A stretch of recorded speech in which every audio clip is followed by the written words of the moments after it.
Bienvenidos a todos a una nueva edición de Terra Entrevistas. Mi nombre es Florencia Candia y el día de hoy nos va a estar acompañando el doctor Carlos Ordóñez para hablar acerca de la evolución del proceso judicial de la Nación en la pandemia. El doctor es secretario del Tribunal del Trabajo número 4 de Mar del Plata, docente de grado y posgrado, vicepresidente del Instituto Argentino de Derecho Procesal Informático y miembro académico del Foro de Derecho Procesal Electrónico. Los invitamos a que nos sigan en esta entrevista.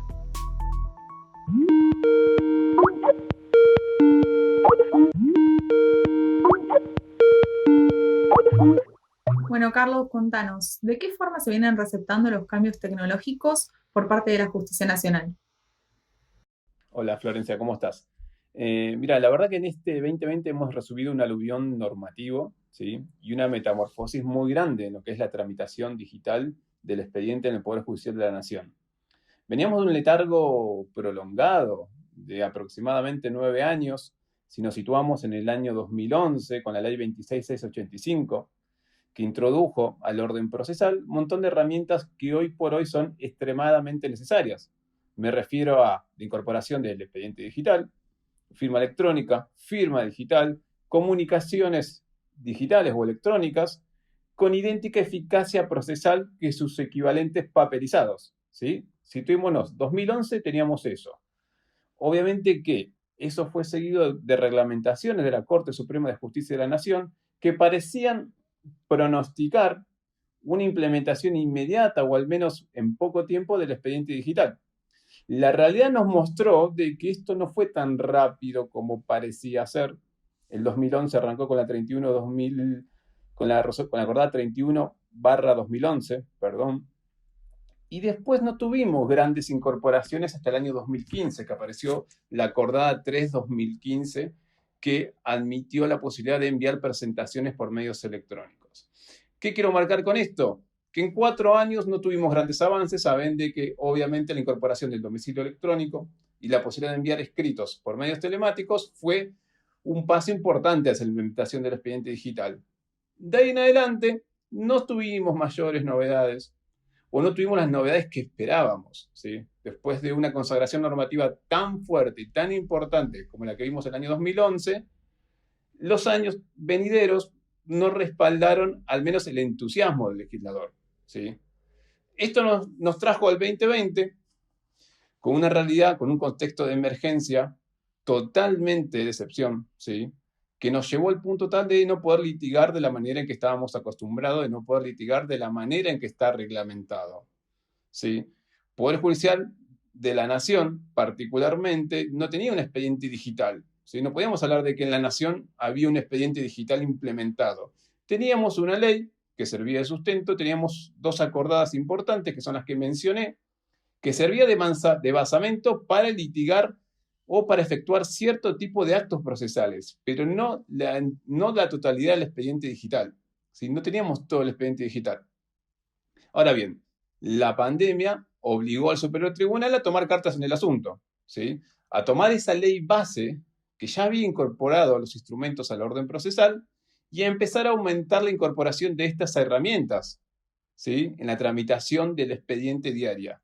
Y ahí empezamos a ver otro tipo de expediente en el Poder Judicial de la Nación, muy distinto al que estábamos acostumbrados y tal vez un poco más parecido al que actualmente tiene la provincia de Buenos Aires. Poco más parecido, digo, porque todavía está lejos de parecerse al expediente electrónico de la provincia de Buenos Aires. Pero sin duda que la pandemia sirvió de trampolín, de motor impulsor para incorporar reglamentaciones, ¿sí? Para incorporar estas herramientas tecnológicas tan necesarias para poder litigar en un contexto de superemergencia como el que estamos viviendo. Atentos a la falta de funcionamiento de la oficina de notificaciones actualmente que trae la imposibilidad, entre otras, por ejemplo, de notificar el traslado de la demanda vía cédula. ¿Qué medios de notificación está aceptando la Justicia Nacional? Particularmente es un tema bastante sensible o bastante complejo. No del plano normativo, pero sí del plano doctrinario, del plano jurisprudencial. ¿Y por qué se da esta situación? Porque tenemos un orden procesal que expresamente regula los medios de notificación admitidos, ¿sí? que expresamente refiere a cédula, con oficial de justicia, obviamente, actuación notarial, ¿sí? Carta, documento y telegrama. Este aquí el gran problema que cédula no era posible diligenciarla, dado que las restricciones existentes y las suspensiones en el funcionamiento de mucha dependencia judicial impidieron que el oficial de justicia prestara su labor de manera regular como lo veníamos haciendo antes de la pandemia. Actuación notarial, también vimos que colegios de escribanos durante un tiempo tampoco estuvieron prestando servicios, productos de, obviamente, idénticas medidas, pero esta vez dispuestas por el Poder Ejecutivo Nacional. Después, carta, documento y telegrama expresamente estaban excluidas para su uso para notificación de traslado de demanda. Entonces, muchos juzgados y muchos litigantes se encontraron con este dilema de no poder dar el traslado de demanda y no poder encontrar o no poder cobijarse en el orden procesal para elegir un modo de notificación alternativo, ¿sí? Para hacer efectivo ese traslado de demanda que permita avanzar en el trámite del expediente. Ahora bien, eso no fue inconveniente para que en algunos supuestos especiales empezaran a efectuarse algún planteo en particular, ¿sí? A ver, ante este impedimento, ¿cómo hacemos para avanzar? Y empezaron a verse en el escenario de Poder Judicial de la Nación algunos pedidos tibios de, bueno, notifiquemos con carta documento, ¿sí? El orden procesal no lo permite, pero en un contexto excepcional como el que estamos viviendo, usemos carta documento. Y la recepción jurisprudencial no ha sido del todo uniforme, ¿sí? Podríamos decir a grandes rasgos que en general es un medio que no ha sido receptado jurisprudencialmente, aunque existen precedentes, no generales, pero sí aislados, que han admitido de manera excepcional este medio de notificación, ¿sí? Por ejemplo, la Cámara Civil de Buenos Aires expresamente en un supuesto revocó la resolución del juez de primera instancia y admitió el uso de esta modalidad. El razonamiento que hacen los jueces es muy sencillo. Dicen, bueno, estamos en un contexto excepcional que amerita soluciones excepcionales, ¿sí? Queda claro de que la notificación de demanda es un acto sumamente importante y sumamente trascendental y que debemos rodearlos de ciertas garantías necesarias para salvaguardar el debido proceso. Pero no debemos olvidar quién se encuentra del otro lado del mostrador, ¿sí? Quién se encuentra del otro lado del expediente, que tenemos un justiciable que quiere la tutela efectiva de su derecho y que también tiene un derecho, ¿sí? Que está condicionado como consecuencia de esta emergencia sanitaria y obviamente las restricciones al funcionamiento de justicia que se fueron implementando para evitar la propagación del virus. Entonces, lo que hizo la Cámara y en particular lo que hicieron otros juzgados que receptaron este medio de notificación es sopesar los derechos en juego, ¿sí? Buscar soluciones alternativas para garantizar los dos derechos, el que quiere notificar y el que va a recibir la notificación, ¿sí? Entonces, se admitió el uso de carta documento en algún supuesto específico, rodeándolo de garantías similares a los que preceden a la cédula convencional, ¿sí? En provincia de Buenos Aires también se vio un sistema alternativo que no lo vimos tanto en Nación, que tiene que ver con el oficial de justicia ad hoc, ¿sí? La posibilidad de que el abogado, como colaborador del juez, asuma la diligencia notificatoria, ¿sí? Y de esa manera permite efectivizar el traslado de demanda. Eso se vio más en provincia de Buenos Aires, no lo vimos tanto en Poder Judicial de la Nación, y insisto con lo mismo. La dicotomía de derechos es la misma, ¿sí? Y el oficial notificador ad hoc aparece como una variante interesante y que inclusive el juez debe tener en cuenta, porque no nos debemos olvidar que el juez es el director del proceso y que debe evitar la paralización del proceso. Y la pandemia nos está mostrando esto, o nos viene mostrando esto, que el proceso se fue paralizando, ¿sí? Sobre todo en Poder Judicial de la Nación. Hay muchos actos procesales que no se pudieron efectuar. Arrancamos en marzo, bien, marzo, abril, mayo, junio, julio, agosto, septiembre, octubre, noviembre. ¿Cuánto tiempo el expediente estuvo sin poder notificar el traslado de demanda en muchas situaciones?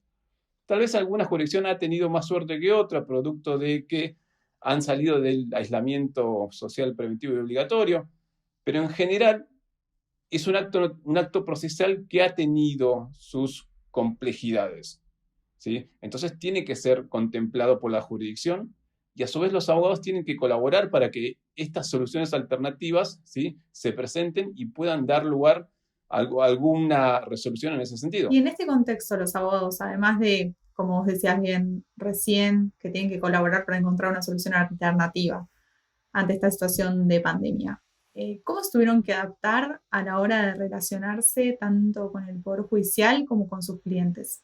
Y la verdad que sufrieron un cambio muy brusco en su labor diaria. Vos pensás que el profesional está acostumbrado a, primero, tratar de manera presencial con el cliente.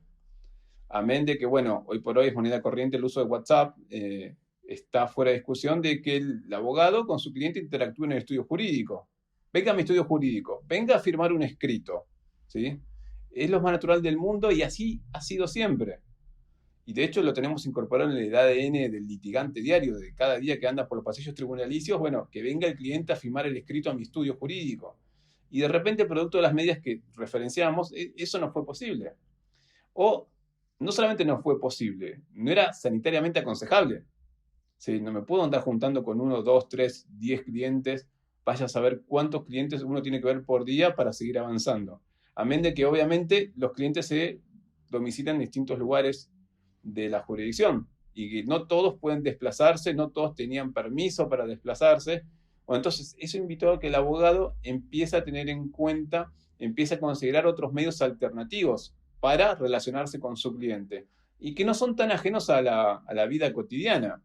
Porque uno en el ámbito cotidiano, con los amigos, con la familia, incluso en las relaciones de ocio, está acostumbrado a usar tecnología. Constantemente usamos tecnología. Usamos WhatsApp, usamos Netflix, ¿sí? Usamos videoconferencias, como la que estamos haciendo ahora. Pero después como que cuesta llevarla al ámbito profesional. ¿Sí? Cuesta tener una videoconferencia con el cliente. ¿Sí? Y si hablo de videoconferencia, bueno, tengo que hablar también del lado judicial. A ver, ¿cómo le cambió al abogado la forma de interactuar con el órgano judicial? Y le cambió 100%. Porque el abogado que camina a tribunales estaba acostumbrado a ir a dejar el escrito físico. Y si no dejaba el escrito físico, lo enviaba por sistema y después tenía que enviar el escrito físico respaldando ese escrito, sobre todo si la presentación no fuera de mero trámite, ni hablar si fuera documental, ni hablar si tengo que dejar un oficio con fronte. Estamos acostumbrados a interactuar presencialmente con el órgano judicial. Y de repente eso no fue posible. Y de repente las reglamentaciones nos empezaron a dar herramientas alternativas, como por ejemplo promover demandas de manera remota. ¿Quién se hubiera imaginado que yo puedo promover una demanda desde la comodidad de mi estudio sin tener que ir al órgano judicial, sin tener que atravesar todo Ciudad Autónoma de Buenos Aires? ¿Sí? La verdad es que la reglamentación y la pandemia nos mostró que hay otra forma de litigar diariamente. Hay otra forma de interactuar con mi cliente y hay otra forma de interactuar con la dependencia judicial.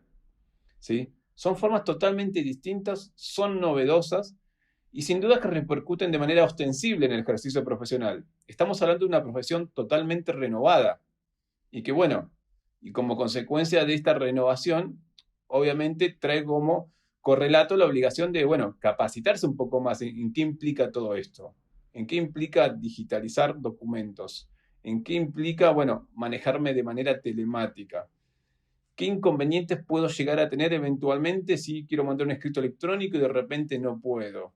¿Qué pasa si el sistema justo se cae cuando tengo que mandar un escrito? Bueno, demanda saberes nuevos, ¿sí? Entonces, bueno, es importante capacitarse y saber de qué manera incide todas estas herramientas en los conocimientos que tuvimos o que incorporamos en las casas de estudios, que obviamente no preveían estas variantes tecnológicas. Y en este cambio de paradigma con respecto a la interacción que vos planteabas entre los abogados y los clientes, ¿es excluyente la firma hológrafa de estos clientes a la hora de presentar determinados escritos que lo requerían originalmente?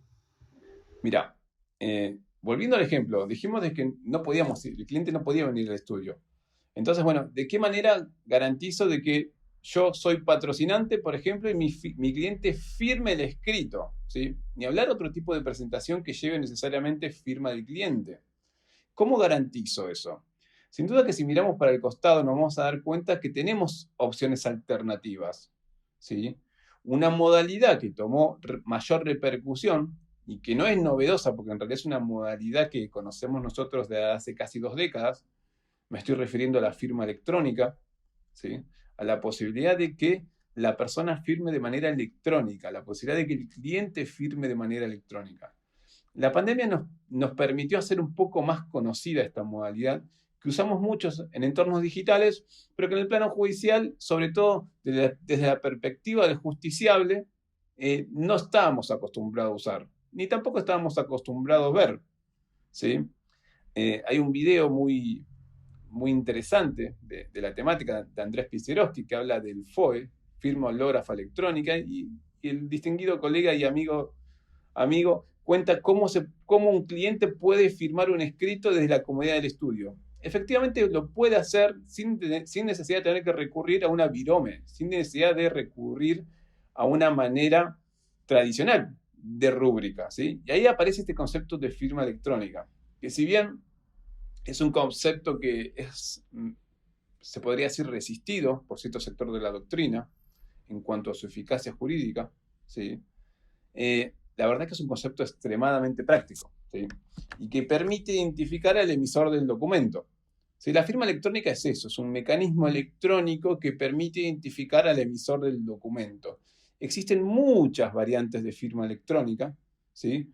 Muchas de ellas, o cualquiera de ellas, o la superposición de ellas pueden ser utilizadas para firmar un escrito judicial y llevadas al plano jurídico. Es decir, le llevo al juez un escrito de mi cliente firmado de manera electrónica, ¿sí? Eso ha sido realmente un gran avance en la rúbrica de escritos judiciales y reitero, la ley 26685 expresamente recepta el uso de firma electrónica, año 2011.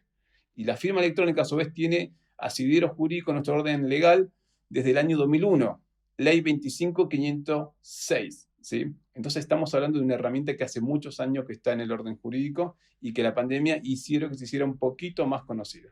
Y actualmente, ¿qué audiencias pueden ser llevadas a cabo a través de medios telemáticos? Es un tema también que ha tenido alguna que otra discusión doctrinaria. Queda claro que el uso de las herramientas tecnológicas no es una opción, todo lo contrario. Los superiores tribunales de justicia, inclusive la Corte Suprema de Justicia de la Nación, tienden a que usemos la tecnología para prestar un adecuado servicio de justicia. De hecho, las acordadas recomiendan el uso de tecnología. Ahora bien, sabemos que la audiencia clásica en el recinto judicial, que todos los testigos estén presentes en un mismo espacio físico reunidos, atenta contra los protocolos existentes, ¿sí? Sobre todo si consideramos las dimensiones de la dependencia judicial, las dimensiones de las salas audiencias, que no son grandes espacios en metros cuadrados, no son espacios que reúnan todas las condiciones de salubridad que piden hoy por hoy la reglamentación. Entonces, bueno, ¿qué herramientas alternativas tenemos en el Poder Judicial de la Nación para suplir esta realidad? Porque volvemos al ejemplo de la cédula de traslado de demanda. Si yo no notifico la cédula de traslado de demanda, el expediente no avanza.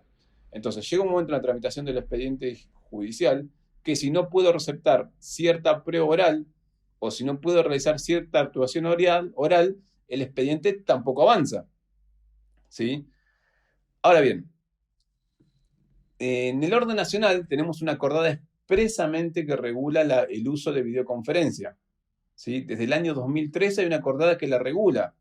La regula para un supuesto específico, que es para aquellos testigos, imputados y peritos que se domicilen fuera del radio del órgano jurisdiccional, ¿sí? Y establece todo un procedimiento al cual deberá sujetarse el órgano judicial y las partes, ¿sí? Pero tenemos una reglamentación específica en el orden nacional que admite el uso de videoconferencia, ¿sí? Y esto data del año 2013. Si bien está prevista para un supuesto específico, testigos, imputados y peritos domiciliados fuera de la jurisdicción, nada impide que el juez, en uso de las facultades que le fueron conferidas, admita de manera excepcional su utilización en otras posibilidades, en otros supuestos, ¿sí? Y vamos a ver algunos ejemplos que se fueron dando en la jurisdicción, como por ejemplo, vamos a ver audiencias de conciliación celebradas de manera telemática, audiencias de 360 celebradas de manera telemática. En cierta medida se puede decir que hubo un consenso en realizar cierto tipo de audiencia de manera telemática, ¿sí? Agarrándonos de esta acordada de nación, algunos tipos de audiencias no fueron grandes inconvenientes los que se suscitaron. Y reitero, conciliación, preliminar, etc. El mayor problema aparece con la audiencia de prueba, la posibilidad de recepción de prueba oral de manera telemática, ¿sí? Y aparece como el gran temor de profesionales y de miembros del Poder Judicial. Bueno, ¿cómo juega el entorno telemático para garantizar el debido proceso? O la defensa en juicio. O te hago otro interrogante. ¿El orden procesal, el código de procedimiento, admite la vía telemática? ¿Sí o no para recepción de prueba oral? ¿Sí? Es un interrogante muy valedero, porque convengamos que si nos remontamos a la Constitución Nacional, a la época de consagración de esta garantía, no teníamos videoconferencia, ni mucho menos teníamos videoconferencia en el plano judicial.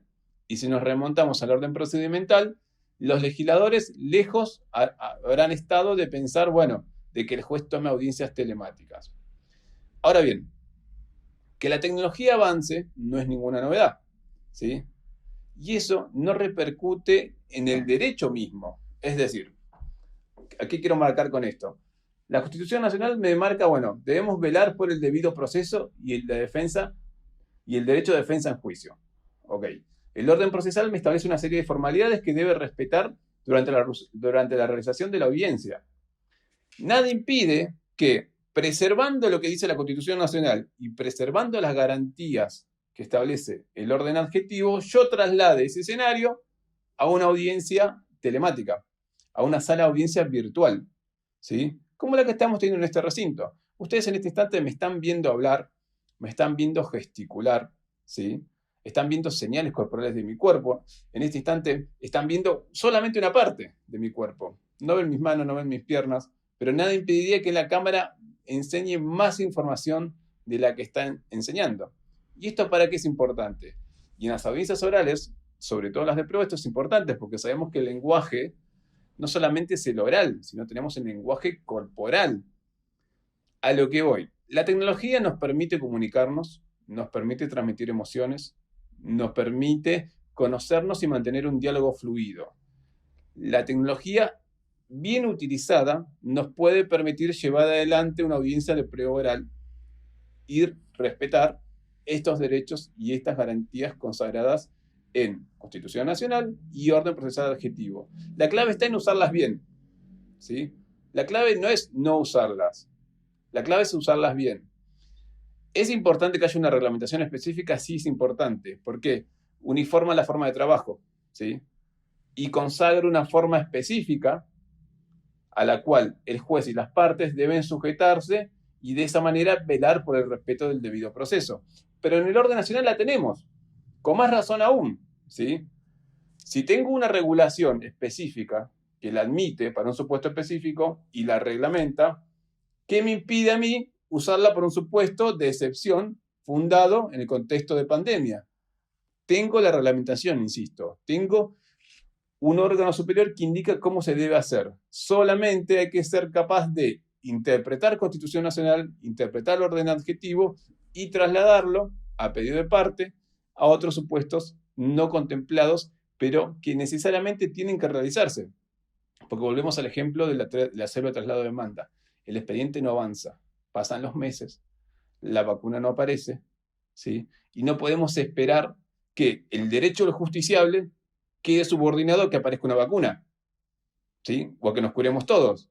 ¿Por qué? Porque la vacuna falla, pasa otros años más y no puede estar una persona 2 años sin justicia, ¿sí? Un proceso no puede quedar estancado en el tiempo a la espera de, ¿sí? Entonces es importante seguir avanzando y es importante seguir incorporando y abriendo los conceptos jurídicos a estos nuevos escenarios que ya forman parte de la rutina diaria de todos los días. Y aparte, bueno, de esta reglamentación específica que vos comentabas que está en Nación, ¿considerás que falta algún tipo de regulación con respecto al proceso en este estadio particular en el que nos encontramos? Hay una realidad que está pasando en muchas jurisdicciones. Tenemos un aluvión de reglamentación, ¿sí? Que esto no es sano para el procedimiento en sí.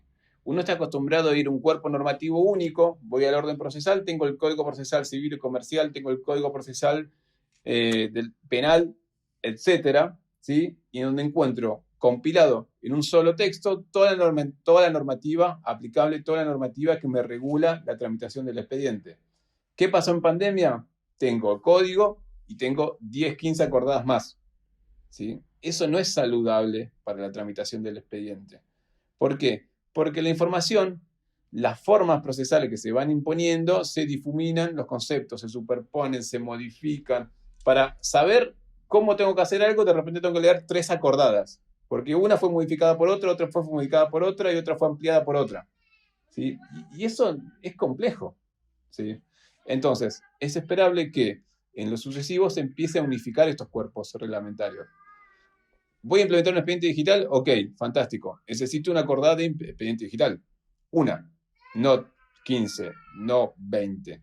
Y eso está pasando en muchas jurisdicciones. Sacando el caso de San Luis, que tiene un cuerpo normativo único, en general estamos viendo normativa dispersa a lo largo de cada una de las jurisdicciones. Y otro tema que también se está planteando es lagunas reglamentarias.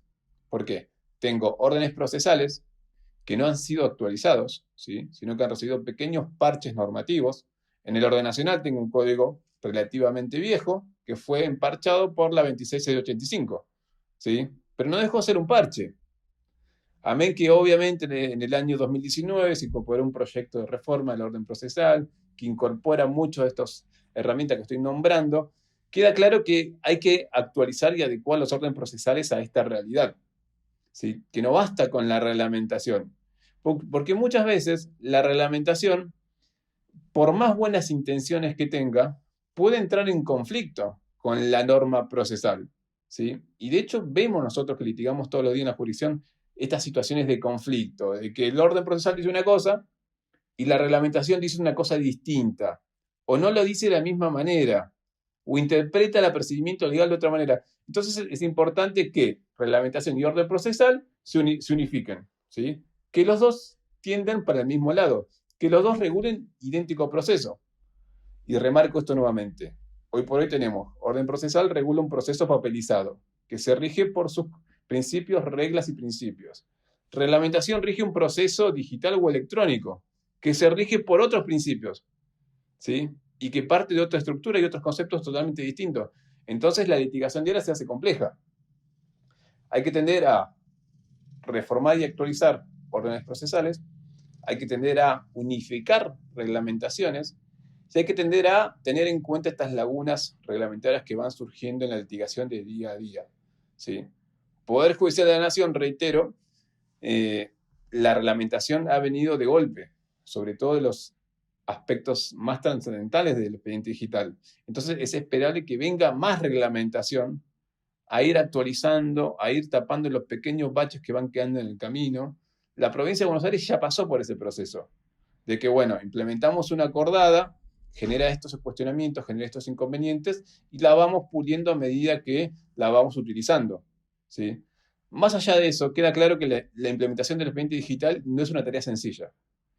No es una tarea que podamos solucionar o que podamos encontrarle la normativa específica o exacta de un mes hacia otro, ¿sí? O de un año hacia otro. Es un largo proceso de reglamentación, de legislación y de incorporación de estos nuevos conceptos que nos depara la tramitación digital del expediente digital, ¿sí? Es clave eso, que incorporemos nosotros operadores y que aquellos que dictan las legislaciones y aquellos que dictan las reglamentaciones pertinentes también incorporen los mismos, de manera tal que las soluciones que propongan sean acordes al formato digital y a las ventajas que ofrece la tecnología, ¿sí? Porque la tecnología está. Ahora la clave es usarla y usarla de manera correcta para que el tránsito procesal sea eficaz y sobre todo eficiente. Eficiente obviamente hacia los derechos de la parte.